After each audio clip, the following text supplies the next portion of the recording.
an election is a very special thing. He's going to choose. But that would be a decision that would be made by him.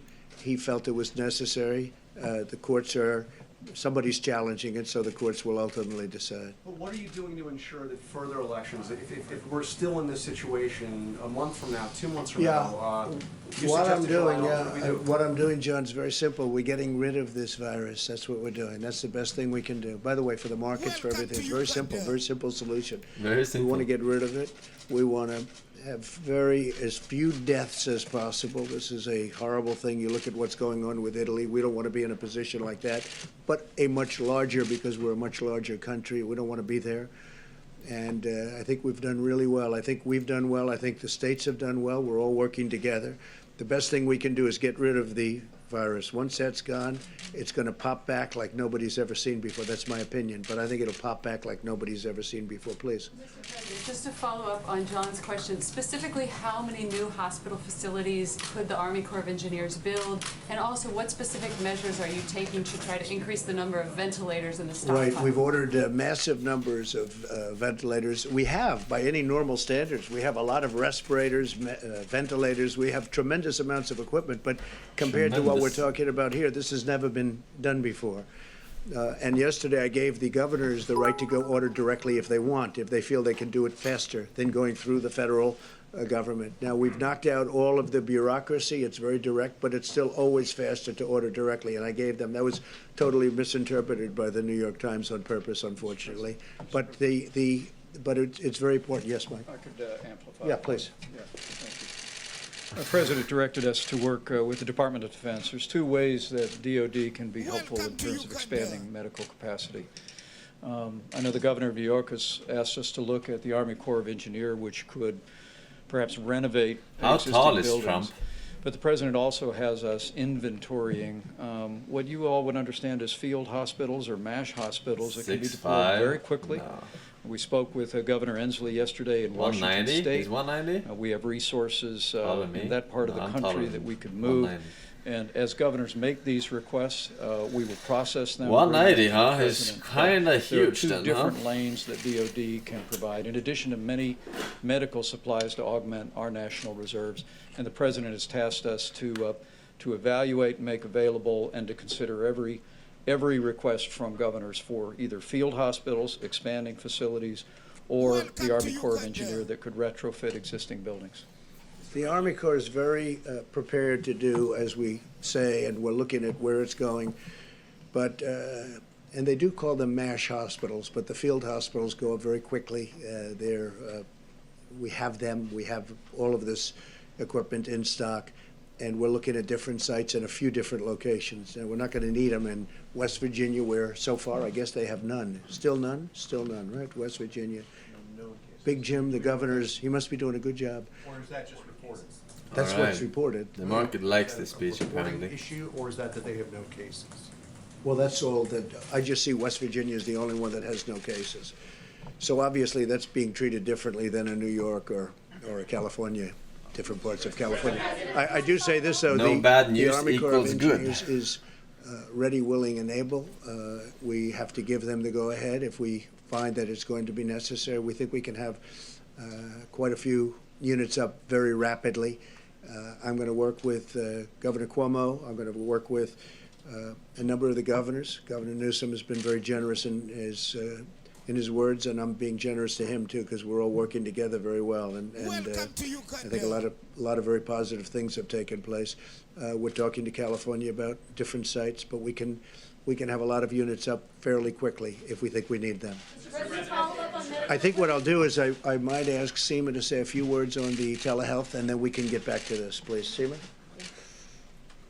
Thank you, Mr. President. And as the President announced earlier, we are doing a dramatic expansion of what's known as telehealth for our 62 million Medicare beneficiaries who are amongst the most vulnerable to the coronavirus. And we're acting in accord with the appropriations bill that was signed on March 6th, as well as the President's emergency declaration last week. And this action is a part of our broader effort to ensure that government requirements, rules, and regulations don't get in the way of patient care during an emergency. And today's announcement builds on the significant progress that the President has already made know over the who past the 3 woman years around telehealth behind her, services. the one talking And looks while we like? have allowed for virtual Cynthia check-ins, from telehealth Weeds. benefits have been restricted to those living in rural Right. areas, Is her name established Cynthia? patients, I think so. and just for those brief visits. But no longer, Oh, you can't Medicare see. beneficiaries Fuck. across the nation, no matter where they live, will now be able to receive a wide range of services via telehealth without ever having to leave home. And these services can also be provided in a variety of settings, including nursing homes, hospital outpatient departments, Maybe and that's more. her. And thanks to the leadership of HHS, we'll also be temporarily relaxing certain HIPAA requirements so that doctors can provide telehealth with their own phones, and we'll be using enforcement discretion when it comes to collecting copays so that cost won't be a barrier. This is a part of our larger efforts around mitigation, and as we are encouraging Americans to stay home whenever possible, we don't want our Medicare policies getting in the way. And so consider the implications of this. Perhaps an elderly patient with diabetes needs a routine checkup, and this has nothing to do with the coronavirus. And so with our new telehealth benefits, this person who's not really, who's at risk for the coronavirus doesn't have to venture outside their home. They can talk to their doctor via Skype, and they don't have to risk exposure to the virus, and they can receive that care from the safety of their own home. It could be another Medicare recipient who's experiencing mild flu-like symptoms, and instead of leaving the house and sitting in a waiting room full of other vulnerable people, they can also receive advice from their doctor from their home. And this shift is very important for clinicians and providers who over the coming weeks will face considerable strain on their time and resources. And now Medicare patients who don't absolutely need to come in to an office won't have to, and this allows the healthcare system to prioritize for care for those that are that have more needs or in dire need, and preserves protective equipment as well. State Medicaid agencies can also provide telehealth services without federal approval, and so we're asking all states to make this available as well.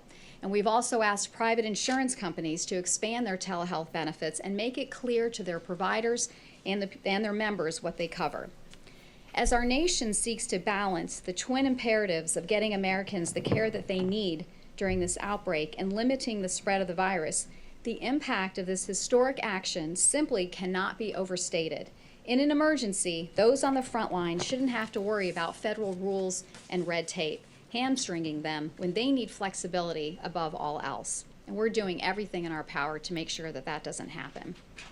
I also just want to briefly mention that because of the President's emergency declaration, we do have the ability to provide a lot of Medicaid waivers, and Florida was the first state to be approved. We were able to do that in a matter of days. Thank you. Any questions, please?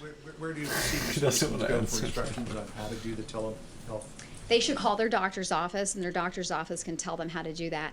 Also, you know, there may be some of our Medicare members that may not have access to equipment, so we're asking family members to help with this, but also respecting the requirements around social distancing, and if any of those family members or neighbors have I symptoms. don't know if they this is should good for obviously Trump stay or away. not. Be posting numbers Like the also. corona thingy. That's correct, That might be exactly. easiest It's way to probably do it. not good If you for him. post, in ads, if you post some numbers. And they 'Cause can he will also look- call our 1-800 Medicare number, will and they look can also bad get for him. information. Those phone lines are open. Thank you. Because he blamed the poor economy on Obama, right? When in reality it was the 2008 finance crash that fucked up everything. Well, thank you very And now much. Corona As we fucked up talked the about market, earlier and now he this can't week, say the now he commercial can't blame it on system is Corona, rapidly, right? Advancing in the testing capabilities. As of today, our public health laboratories, meaning the This guy also looks CDC like and the someone public health that labs, I have can't reported out really point out 31,878 tests, so almost 32,000 tests. The clinical laboratories, the Association of Clinical Laboratories, have reported will, out yeah, about fine. 27,000 tests. And most importantly, of those 27,000 during the cumulative period of time, 8,200 of them were yesterday. This is showing the dramatic ramp as the high throughput comes in. We don't have the numbers this morning from the American Hospital Association, which means all the individual hospital laboratories. We will have that upcoming in the next day or so, and then Ambassador Birx will have this whole process fixed with the legislation that everything will roll up into a common reporting probably by the end of next week. In terms of our drive-through laboratories, again, these are blossoming all over the country by individual states. The ones that we are heavily involved in and really pushing equipment to, we expect over the next few days to begin setting up 47 of these in approximately 12 states. The material is already palletized and being shipped to the locations. Most cities have the specific locations, some do not, but it's still going to a central receiving. And we know that we'll be deploying at least 140 Commissioned Corps officers. About half of the sites have reported their requirements. About 140 officers will be going. We expect that to go up. So this is going on the way we expected.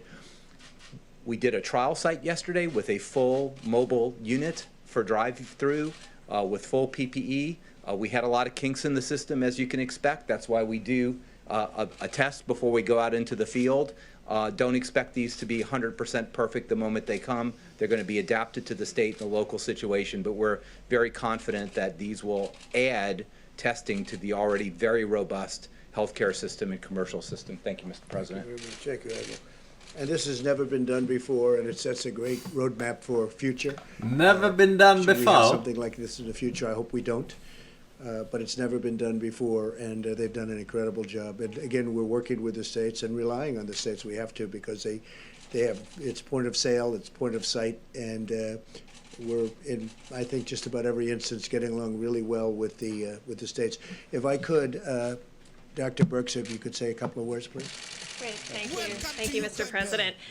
So I think what you've been hearing from us is to find solutions that are high quality and sustainable based on the frontline workers and governor's requests. And those come in on the governor's call. We've been immediately responsive to those. And that's the level of red tape and bureaucracy that we have removed. I think that point about sustainability and quality is very important because, as the President says, we're creating a roadmap for a different level of functionality for future pandemics. Our flu pandemic preparedness plan was a plan. Now we're seeing where we have to revise, where we have to create new avenues of research, new avenues of work to really ensure that the need of the American people can be reached. We were adamant about having a high-quality test based on our commercial vendors. Over the next few months, you will begin to see that other tests that were utilized around the world were not of the same quality, resulting in false positives and potentially false negatives. These tests were studied and studied by the FDA to really ensure that they are that level of quality, and we've given the states the permission to ensure that same level of quality. Now, I want to just say 1 minute on the testing. Testing should not be used as an assessment of your risk. $100. We are asking every single American, no matter what your generation, I don't know. I just from Z and look at up his to tie and I X and figured millennials in probably spend a between, lot of money on that to tie. really ensure How that you're much can you following these truly spend on a guidelines. tie? We hear every know. night of people who are not in work, moving that time into bars and other areas of large gatherings. If we continue with that process, we will fail in containing this virus. So every single generation has a role to play. We're asking our older generation to stay in their homes.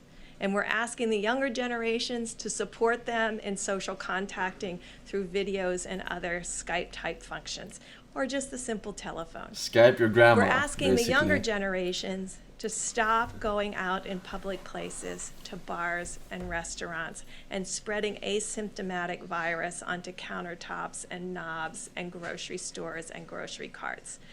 I heard an innovation last night and this morning again on the news. I really want to applaud the private sector who are now creating senior-only shopping times. I think that's extraordinary. I think that shows what America brings, and I think other countries will learn from us about how to really protect seniors in this type of way. I'm hoping that carries through to next year when we have our flu epidemic, where we can really have a very different profile of the amount of mortality that we have during flu that we never talk about. Anywhere from 15,000 to 45,000 individuals are lost every year.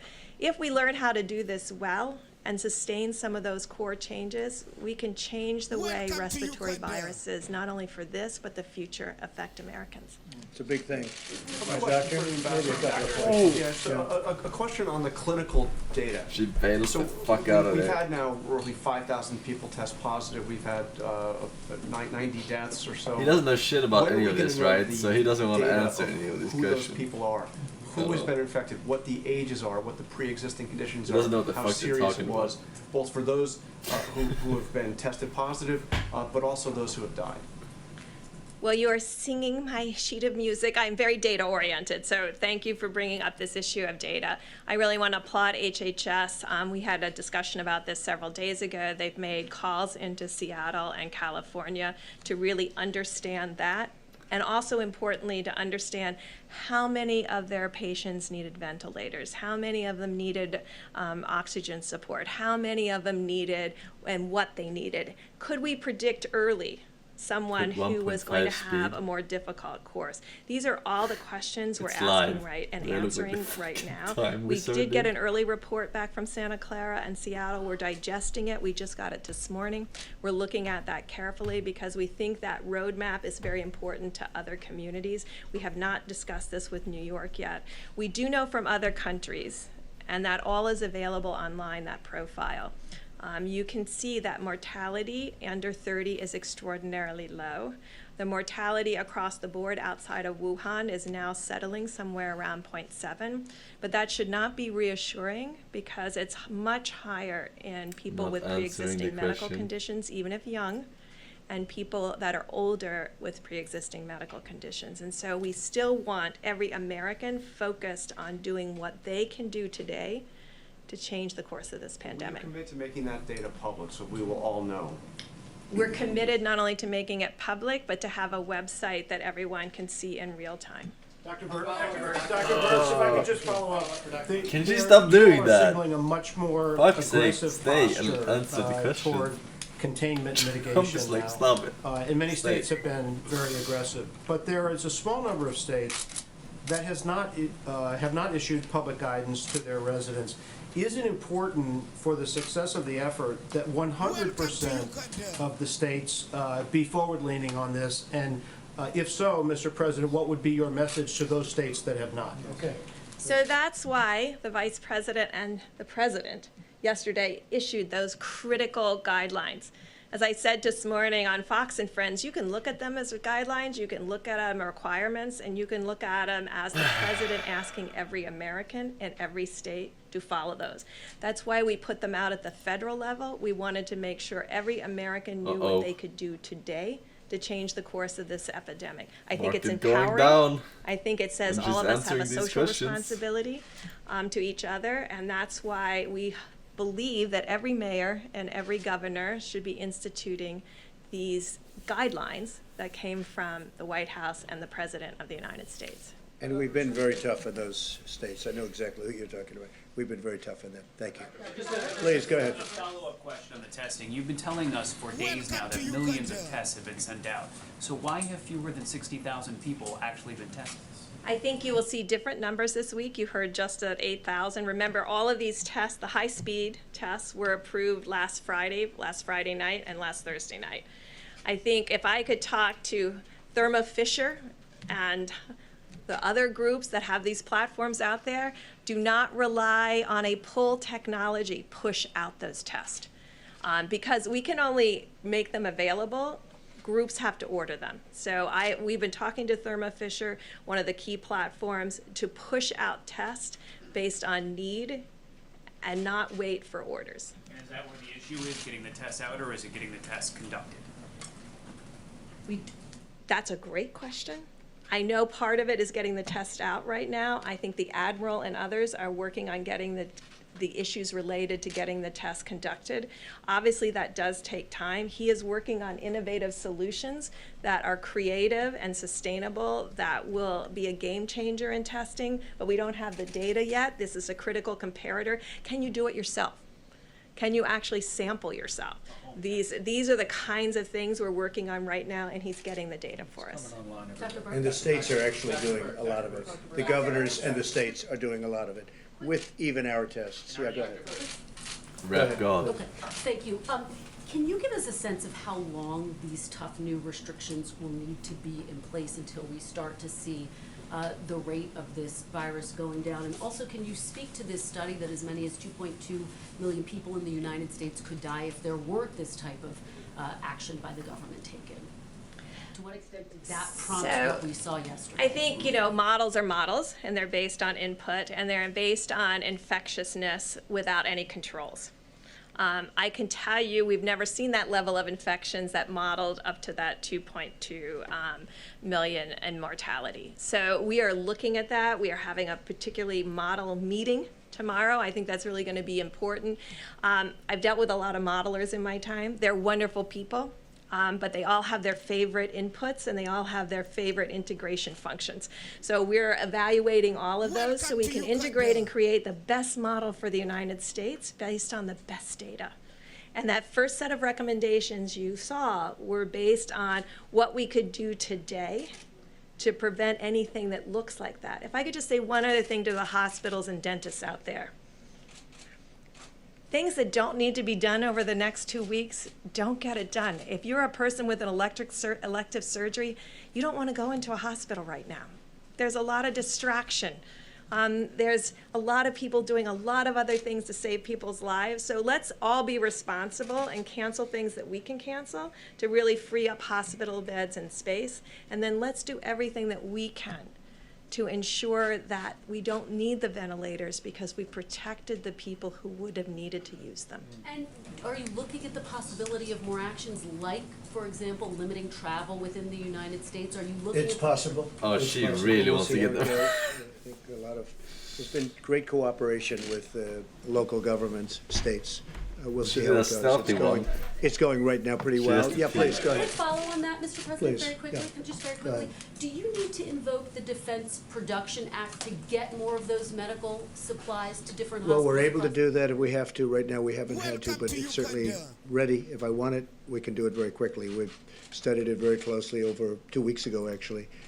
We'll make that decision pretty quickly if we need it. We hope we don't need it. It's a big step. Need more help from the federal government Well, when it comes to those supplies. You know, when you What do say the to those states, in governors? particular, 3 states need some help, and some states, have 2 people, 3 people, no people, in the case of, again, West Virginia. So we're looking at it very closely.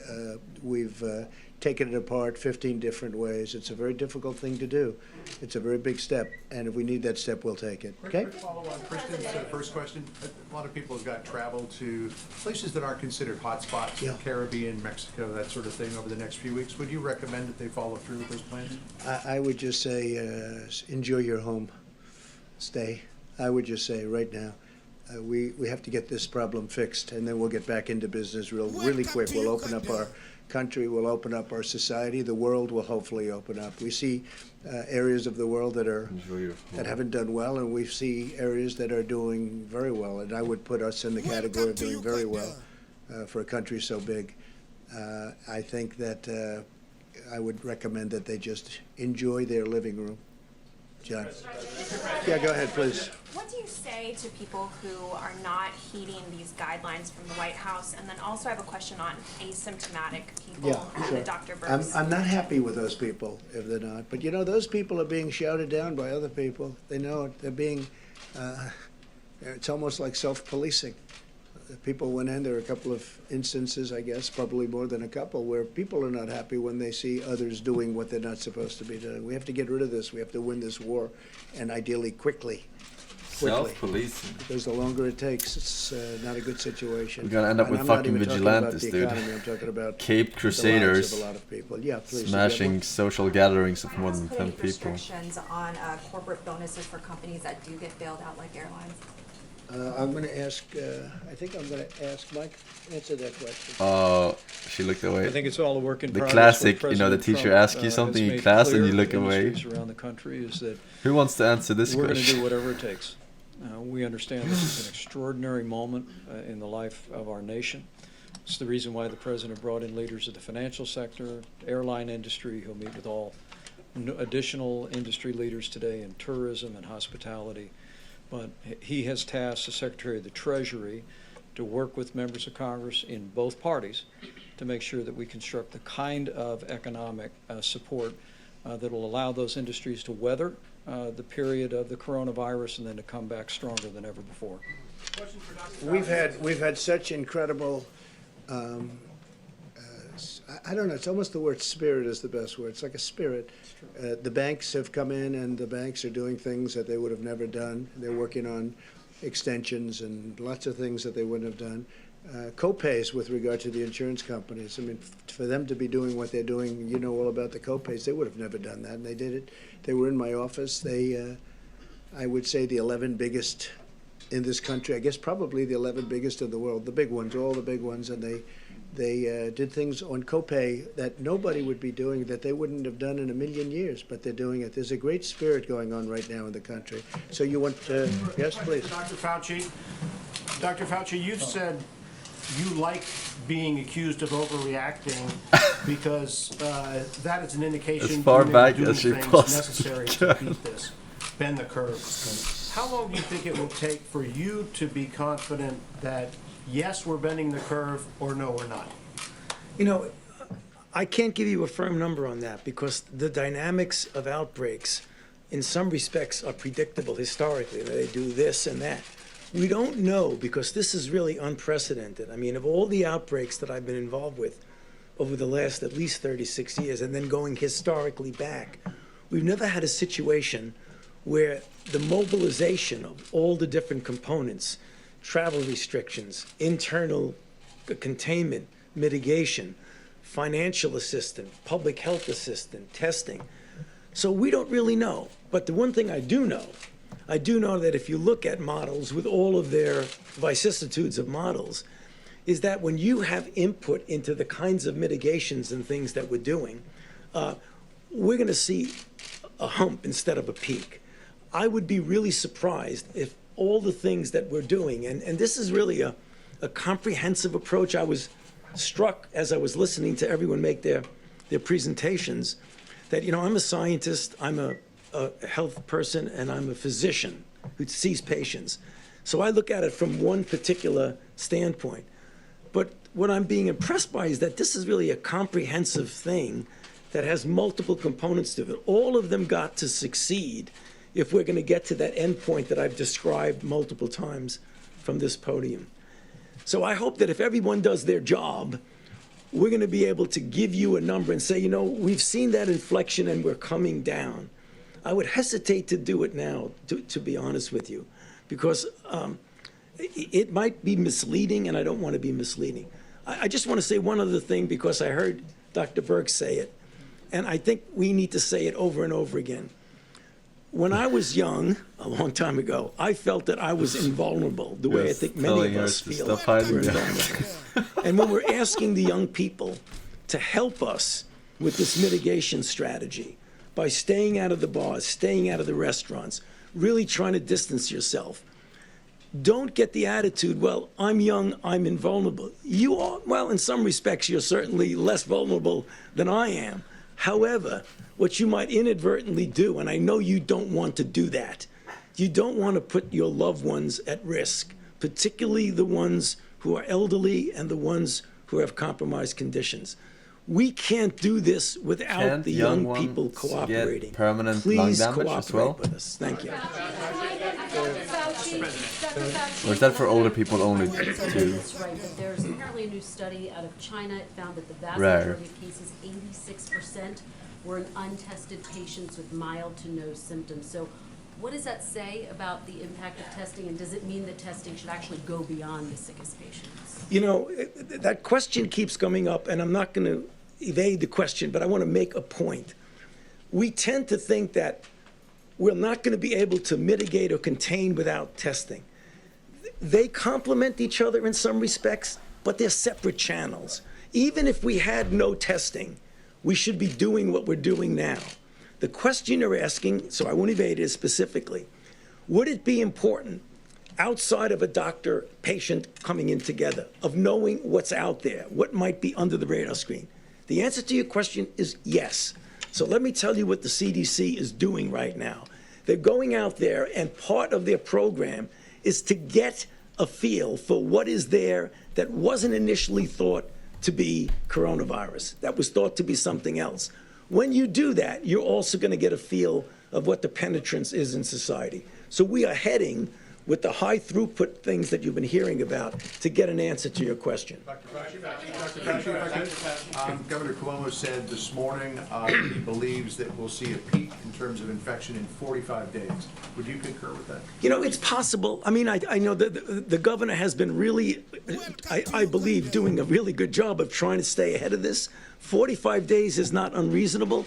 You have to be careful. When you get a number, you own the number, and then if the number doesn't come out, you're in trouble. And that's the reason why, from our standpoint, from the federal 45 government, days seems we're like a talking lot, about though, a right? range. So within that range, I mean, it isn't like you want to Until be it correct peaks, for the and sake then, of you being know, correct, but you don't it's want to still be wed twice to as many, something and right? then have to back off. 45 until it peaks, and then twice as When many. is the soonest that we'll know that these new guidelines are actually bending the curve or actually working? And is there a point in time where you know, in the next couple of weeks, where you'll be able to tell the president more draconian measures are needed? Well, okay, so what's happening, I mean, if you look as a metaphor, it's kind of like a race against the virus. If left to its own devices, will do this. And us trying to somehow blunt that. Now, you could see the virus going up and up, and your effect, your work, what you're trying to do, may actually be having an effect, but you may not see it because it'll still be going up. And as you're trying to implement your interference with the virus, you may not realize that you're actually interfering. And you'll say, wait a minute, it's still going up. What's going on? You've done nothing. But you don't know whether it would do this versus that. So the answer to your question, it probably would be several weeks and maybe longer before we know whether we're having an effect. It may be at the end of the day, we'll see a curve that would have been way, way up. But I wouldn't put us to task every few days. Well, wait a minute, it's going up. Is it working or not? That would be really misleading if we do that. Go ahead. Regarding the 15-day guidelines which were announced yesterday, one of those guidelines was a recommendation against gatherings of 10 or more people. And today, the governor of Alabama issued her own guidelines, and it was a recommendation against gatherings of 25 or more people. What is your recommendation for people? When the fuck do you gather 25 or more people? As far as the guidelines that were announced. Does going to the grocery store help? Okay. 'Cause that's a gathering of 25 one thing or we more don't want to people. do is to get hung up on the difference between 10 and 25. But not I think like you on might agree purpose. with that. When we give guidelines, they're only guidelines. We sit down, we look at the data, as Dr. Burke said, we're Does that count? data-driven, and we say, I don't on know. different models, 10 looks good. If someone wants to do 25, we're not going to fault them, but if someone wants to come to us and ask us what we think the best is, we stand by the numbers. It isn't perfect, it isn't precise math, it's assumptions and it's data that make you get your decision. But would it be more Any effective if organized every state activity. and every city in the country was playing by the same rules Yes, instead of different? of course. But this is the United States of America. There's a So lot not of free taking the enterprise bus. there. People do their own thing. And quite frankly, I don't think there's a big deal difference between 10 and 25. We got many, many There more are more important than things to 25 worry about people than in that this room. difference. Mr. President, thank you. Going back to supply chains and then talking about preparedness for the future, yesterday Larry Kudlow said that there's an idea floating around the administration to cut taxes for companies who would be bringing their supply chains back to the United States. He said he specifically liked immediate 100% write-offs for structures, equipment, but he said you hadn't endorsed that yet.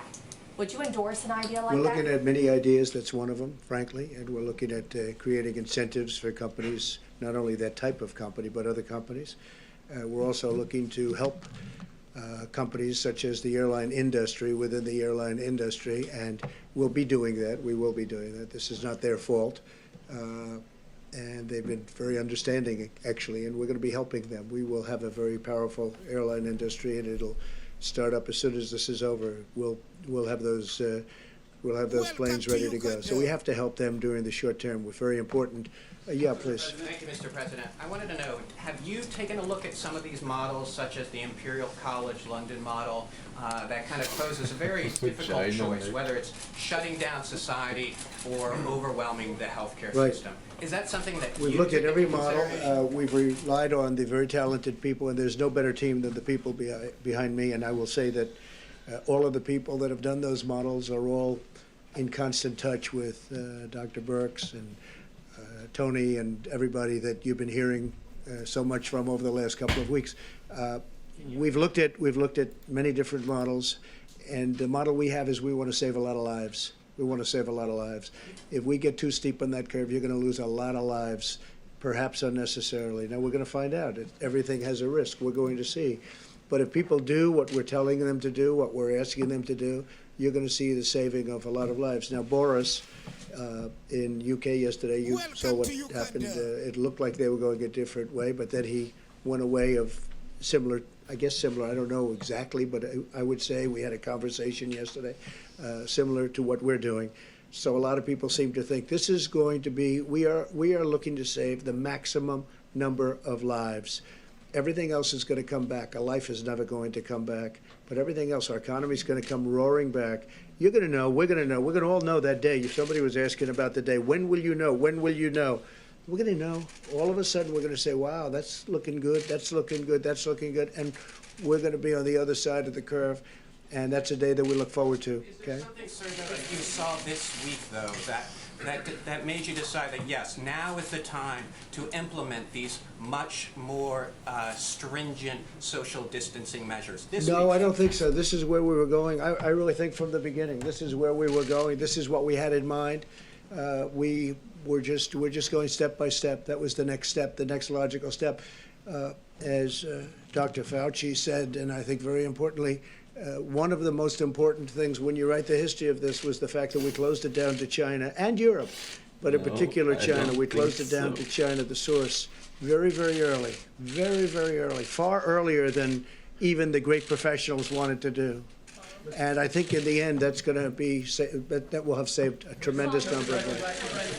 Follow up, one on the economy and the other on the broader picture here, but just to follow up on my colleague. Some people did note that your tone seemed more somber yesterday. You talked about that August timeline. Did you see a projection? Some people thought perhaps that 2 million potentially that could die maybe prompted part of that. Was there a shift in tone? I didn't think, I mean, I have seen that where people actually liked it, but I didn't feel different. I've always known this is a pandemic. I felt it was a pandemic long before it was called a pandemic. All you had to do is look at other countries. I think now it's in almost 120 countries all over the world. No, I've always viewed it as very serious. There was no difference yesterday from days before. I feel the tone is similar, but some people said it wasn't. One on the economy. Your former economic advisor said almost 100% chance of a recession. Do you see it that way? It could be. I mean, I don't think in terms of recession. I think in terms of getting it out, because when we're finished with the virus, we will win. We will win. And when that victory takes place, our economy is going to go through the roof. Right. It is so pent up. It is so built up. It is so ready to go in an upward direction. But we have to knock out this enemy. This is a really tough enemy, but we have to knock out all of us. That's all of us. So I don't think in terms of recession, not recession. It's words. We have to knock out this, and we will have an economy. I actually think we'll have an economy like we've never had before. It's all pent up. Did you have something to say, Mike? Yes. Well, I think the question about the actions that the President's authorized, beginning in January, when he took the unprecedented step of suspending all travel from China, the efforts to issue travel advisories for portions of Italy and South Korea, and then to begin screening all the passengers.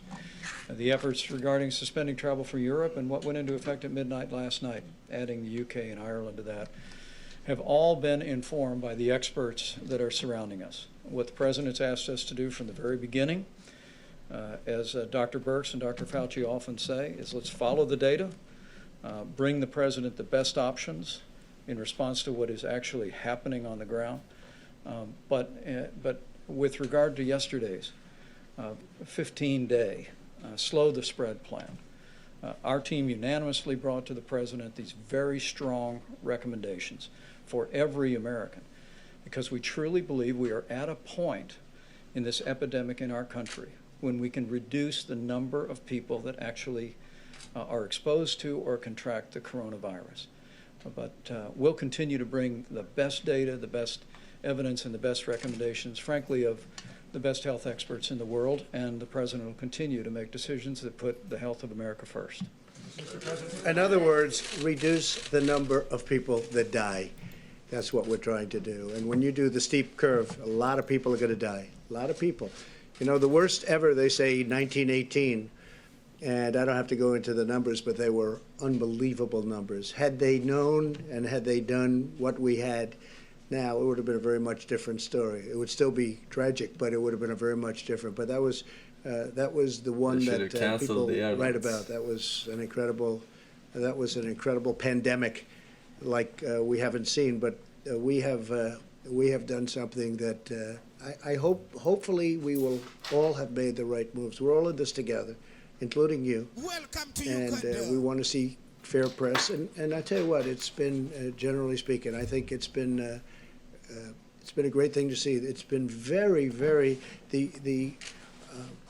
getting along with Democrats, getting along with Republicans, for the Democrats themselves. There's been a lot of spirit. There's been a lot of things happening that I haven't seen happen in the first almost now 3.5 years. It's been very nice to see. That's one of the good things. But what really the good thing is, we have to knock it out. We have to win.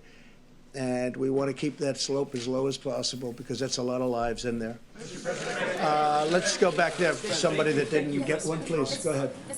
Mr. President, this has had a huge impact on China's economy as well. Have you received any indication from officials there that they're going to have trouble meeting the purchase agreements, part of the Phase 1 deal, particularly the agricultural buy? Well, they need our product very badly. And no, I haven't received any. We have good relationship with China. I have not received anything to that. No, we have a signed agreement. They're going to be buying, and they have been buying a lot of product. Yeah, please. Earlier today, Dr. Birx was talking about the possibility of our hospital system being overburdened, overtaxed, and she talked about certain options that are available to the United States if that happens, including VA hospitals, Department of Defense medical treatment facilities, and even hospital ships.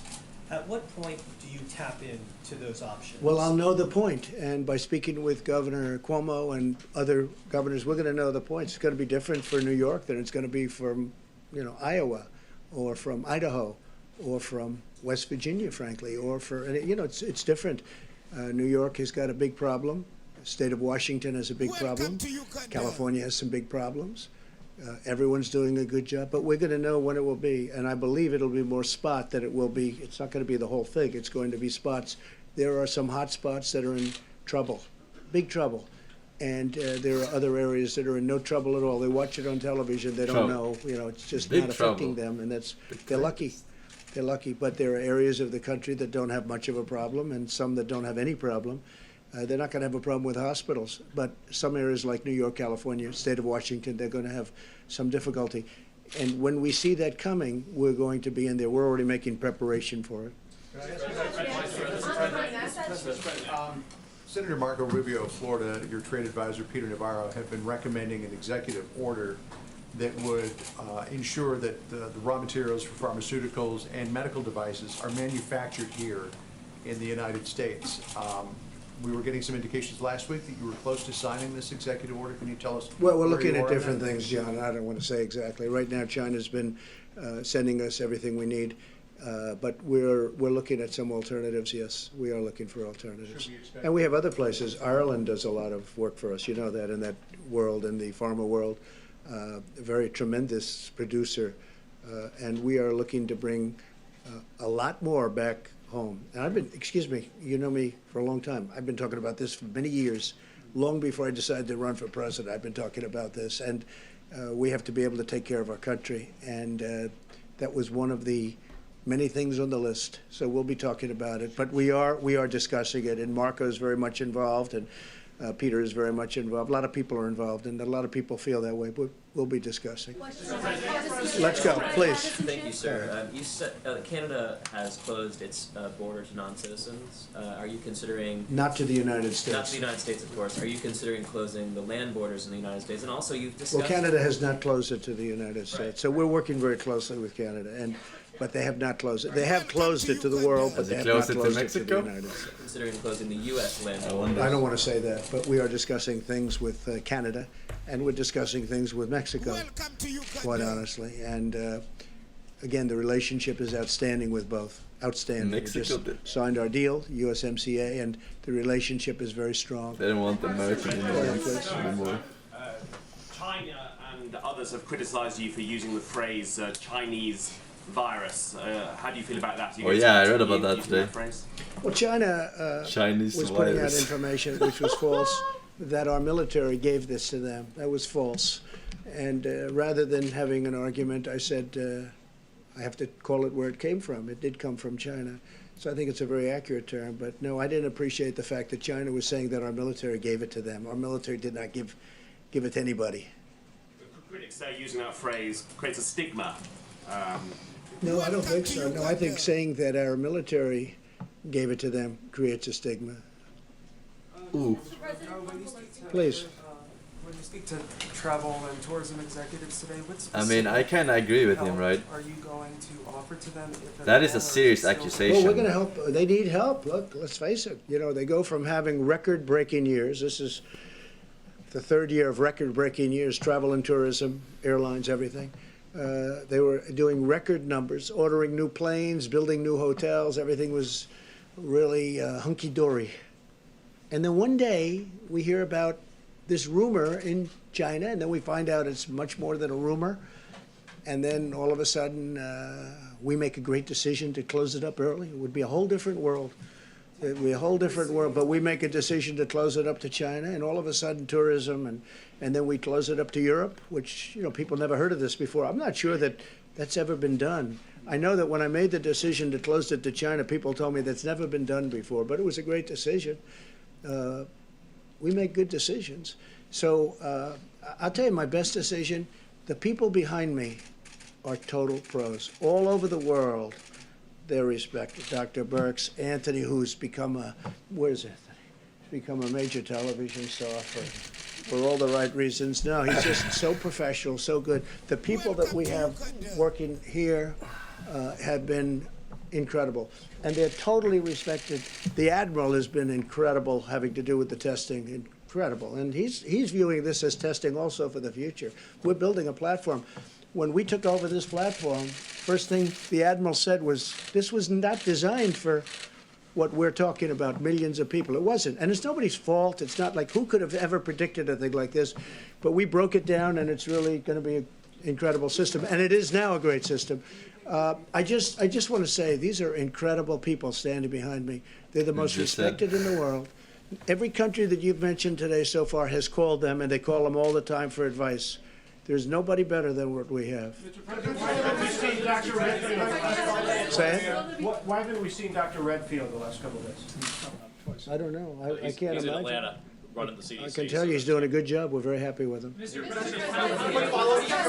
Yeah, please, you have it. Go ahead. Mr. President, yesterday we were being told that the payroll tax was going to comprise the lion's share of fiscal stimulus. Right. We also had the markets fall quite dramatically yesterday, and were 12%. Did that inform? It wasn't your about the payroll tax. Did that inform your decision? What made you make that change, and when did you make that change? Well, I didn't make a change. We're looking at payroll tax, and we're looking at various other forms of getting money to people. And the payroll tax is something that I've always liked. The problem is it does take a period of time, you know, months before they really see something. And we don't really have months in terms of people living. You know, a lot of these, you have people that work on tips. You have people in it's a large number of people. It's a tremendous, who would think this, right?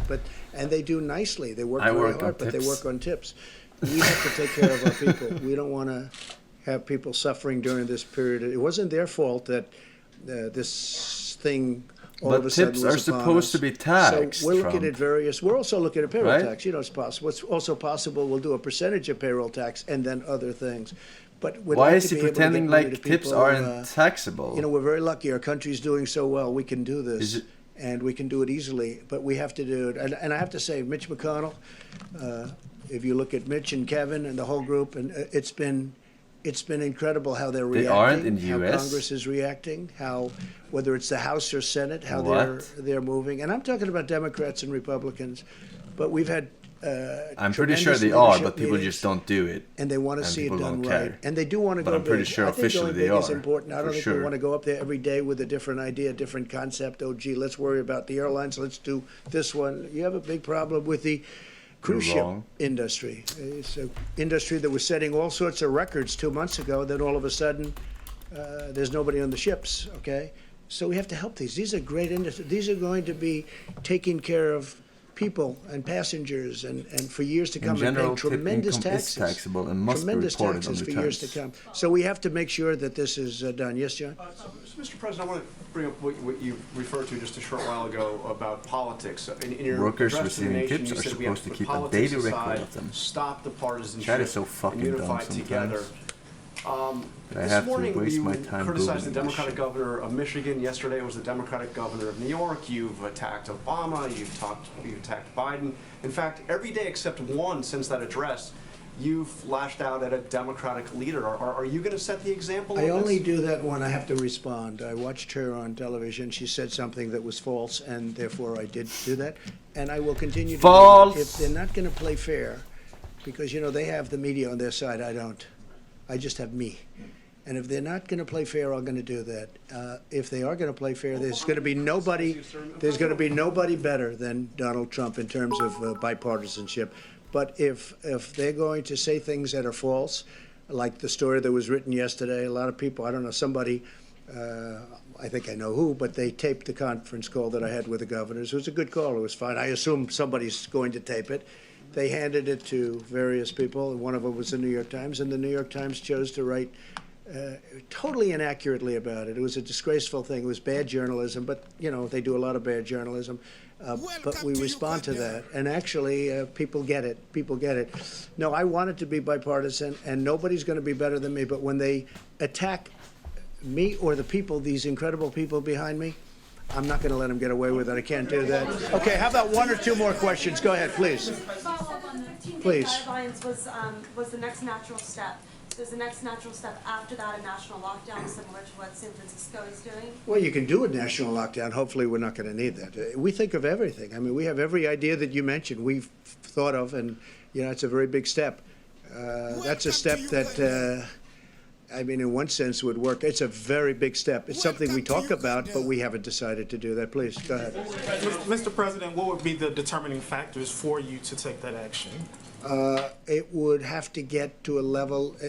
I just don't think it's going to be an action that we're going to take. I don't think I'll talk. But Anthony, all of the people standing behind me would get together in a room, plus some additionals, and we would make a decision. But I don't think that's a step that we're going to be taking. All right, one more question. You didn't have one, did you? Come on. Will the U.S. government provide financial assistance to One more Boeing and question. airplane suppliers Then we might as well watch GE? Nintendo We're Direct. looking at that. We're certainly looking at Boeing. Boeing got hit 2 hard in many different ways. Boeing never had a problem for years. They were an incredible, it was unthinkable what happened with respect to Boeing. Unthinkable.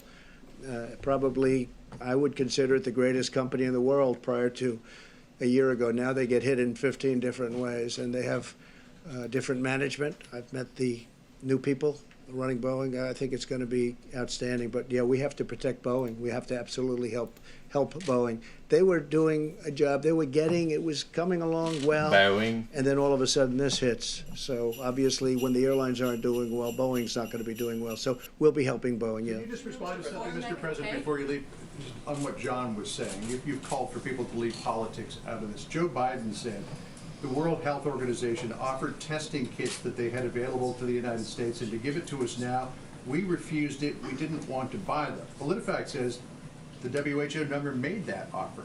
Can you tell us? Well, that's what I actually heard, and I'm going to let Tony answer that question, or whoever's best at answering that. But I do have to say, when you talk about politics, I watched the debate.